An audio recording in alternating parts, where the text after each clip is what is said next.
Welcome to 99 TV. నేను Brahmanaidu. Megastar Chiranjeevi Telugu cinema ఇండస్ట్రీకి రారాజు. తెలుగు సినిమా ఇండస్ట్రీ గురించి చెప్పుకోవాలంటే చిరంజీవి రాకముందు, చిరంజీవి వచ్చిన తర్వాత అని రెండు దఫాలుగా చెప్పాల్సినటువంటి అవసరం ఉంది. ఎందుకంటే ఆయన అద్భుతమైనటువంటి నటన, అద్భుతమైనటువంటి డ్యాన్స్ తోటి తెలుగు సినీ ప్రేక్షకుల్ని ఉర్రూతలూగించిన నటుడు మెగాస్టార్ చిరంజీవి. కొనిదెల శివశంకర్ వరప్రసాద్గా సినిమా ఇండస్ట్రీలోకి వచ్చి మెగాస్టార్ చిరంజీవిగా ఎదిగారు.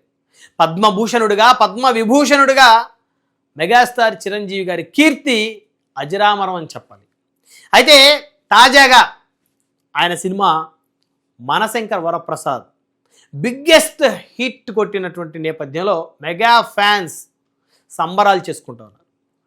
మనశంకర వరప్రసాద్ అనే సినిమా తెలుగు బాక్స్ ఆఫీస్ను బద్దలు కొట్టింది. మొదటి రోజు కలెక్షన్లు చూస్తే 84 కోట్లు. ప్రీమియర్ షో, తొలి రోజు కలెక్షన్స్ 84 కోట్లు ప్రపంచవ్యాప్తంగా ఎక్కడెక్కడైతే రిలీజ్ అయిందో అక్కడ. అయితే ఉభయ తెలుగు రాష్ట్రాల్లో దాదాపు 35 కోట్ల వరకు మొదటి రోజు కలెక్షన్లు వచ్చినట్టు చిత్ర బృందం తెలిపింది. అంటే తొలి రోజే 84 కోట్లతో మెగాస్టార్ సినిమా ప్రజల్ని ఆకర్షించింది, ఇండస్ట్రీని ఆకర్షించింది. ఇక సినిమా హిట్ అయింది అనే టాకుతో సినిమా దూసుకెళ్తా ఉంది. థియేటర్లో టిక్కెట్లు దొరకటం లేదు. అందులో సంక్రాంతి పండగకి ముందు సినిమా వచ్చేసరికి మెగాస్టార్ అభిమానులకి ఒక 2 రోజుల ముందే పండగ వచ్చినట్లయింది.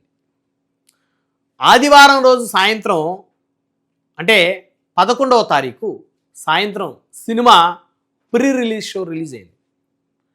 సో 12వ తారీఖు సినిమా అధికారికంగా రిలీజ్ అయింది. అయితే ప్రీమియర్ షో, మొదటి షో కలెక్షన్లు అధికారికంగా 85 కోట్లు. ఉభయ తెలుగు రాష్ట్రాల్లో 35 కోట్ల వరకు తొలి రోజు కలెక్షన్ వసూలు చేసింది.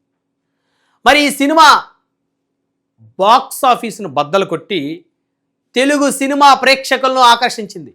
అద్భుతమైనటువంటి కామెడీ, డైలాగులు, సెంటిమెంటు, యాక్షన్, ఫైట్లు, అన్నిటికి మించి 7 వయసులో మెగాస్టార్ చిరంజీవి గారు చేసినటువంటి డ్యాన్స్ మెగా అభిమానుల్ని థియేటర్లో స్టెప్పులు వేసేలా చేసిందని చెప్పాలి. అన్ని కాంబినేషన్స్లో ఈ సినిమా అద్భుతమైనటువంటి విజయాన్ని సాధించింది.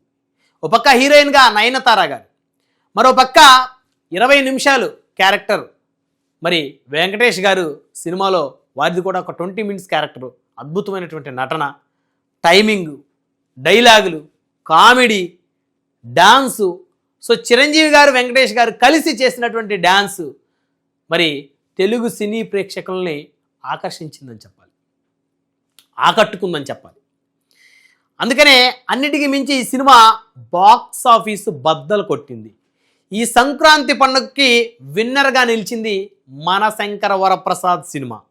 సో మెగాస్టార్ క్రేజ్ని మరొక్కసారి చాటి చెప్పిన సినిమా మనశంకర వరప్రసాద్.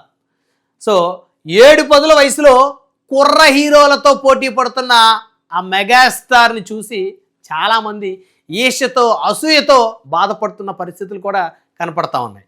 సో సోషల్ మీడియాలో అయితే ఫ్యాన్ వార్ మరి బీభత్సంగా సాగుతూ ఉంది. సో మొత్తానికి తొలి రోజు కలెక్షన్లతో మెగాస్టార్ తనదైనటువంటి మార్కు వేశాడు. కుర్ర హీరోలను, యువ హీరోలను అందరినీ దాటుకొని తొలి రోజు 85 కోట్ల కలెక్షన్లు వసూలు చేసిన సినిమాగా మనశంకర వరప్రసాద్ సినిమా నిలిచింది. అంటే దాదాపు ఈ సినిమా 500 కోట్ల పైగా చాలా ఈజీగా కలెక్షన్లు చేయగలుగుతుంది మొదటి వారంలోనే అనేటువంటి ఒక టాక్ స్పష్టంగా వినపడతా ఉంది. సో మనశంకర వరప్రసాద్ సినిమా ప్రొడ్యూసర్లకు కూడా కనక వర్షం కురిపించిందని చెప్పుకోవాలి. సో ఈ సినిమాతోటి మళ్ళీ సినిమా ఇండస్ట్రీలో మెగాస్టార్ ఈజ్ ఆల్వేస్ మెగాస్టార్ అనే విధంగా మరి ఆయన పేరు తెచ్చుకున్నారని అయితే చెప్పొచ్చు.